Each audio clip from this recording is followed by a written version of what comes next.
There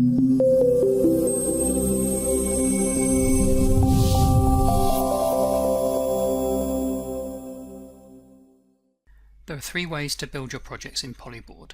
First of all, you can apply all your specifications part by part, one at a time. So that would include defining the material you want, the hardware, edging, how the panels join together, and lots more. Then, if you want to make a change, you can go back in and edit each part in turn again. However, the real power of Polyboard is not in part by part construction like this, but in the use of manufacturing methods and sub-methods. We'll give you an overview of the concept in this video.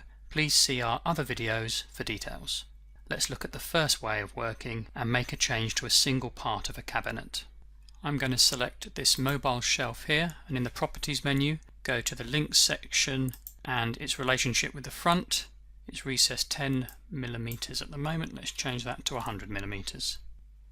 And in the 3D view and over here as well, we can see that that shelf has been set back 100 mm. But I don't want to change all the shelves one at a time. It's too slow and error prone. It's easy to forget one or type in the recess incorrectly. So instead of that, let's try Polyboard's second way of working and go into the Divisions sub-method. This relates to settings for shelves and uprights. If I click in the toolbar here, this is our Divisions sub-method. It shows a set of pre-configured options for our divisions. The one this model is using is highlighted in blue, and all the rules that relate to it are shown here. There's lots of flexibility in how I set things up, but I can see the one I want here, the mobile shelf, and its relationship with the front, which is set to 10 mm.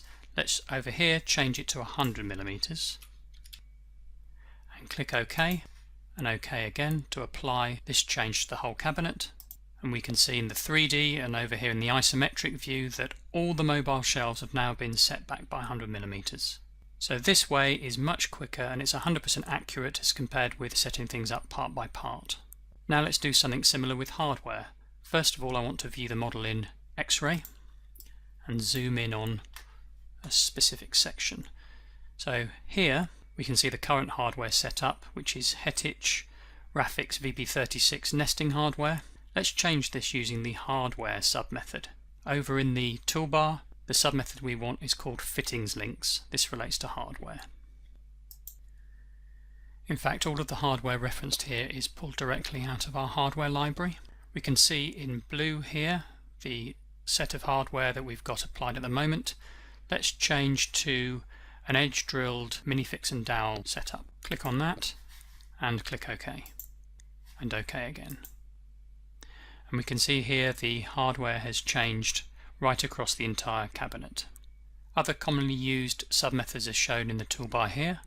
We've got box full, which defines how our carcass is set up, for example which panels overpass and underpass, and if the back is recessed, and so on. Materials, to define which materials to use, where and when, all referencing materials from our materials library. Here we've got a sub-method edges styles, how to apply our edging, and again pulling specific edging materials from the edging library. We've covered these two. We've also got sub-methods for how we want our doors and drawers set up. For the full list of sub-methods, click on Libraries and we hover over sub-methods at the bottom here. We can see there are some more specialist methods there as well. They're all very flexible in allowing you to define a whole range of parameters for each, so you can set things up exactly how you want. So we've discussed adding specifications to a single part and also now seen how to apply a sub-method to your whole project. Things become even more efficient when we bring in our third way of working, the idea of manufacturing methods. A manufacturing method is an assembly of specific sub-methods that we want to use in combination. We can click on this icon here in the toolbar menu to view a list of manufacturing methods. If I show you the one we've got selected already, here we can see that it's simply a group of sub-methods. So out of all the hardware methods, this is under the fitting link section, we've chosen this specific hardware setup.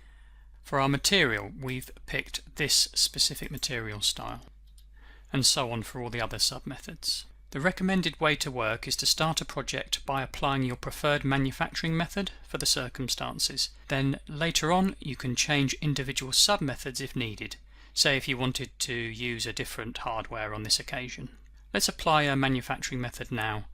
I'm going to choose this quick design method, click OK, and OK again. Let's view in solid 3D and take a look at the whole model. So you can see lots of different new sub-methods have been applied. For example, the material sub-method, we've got new materials now.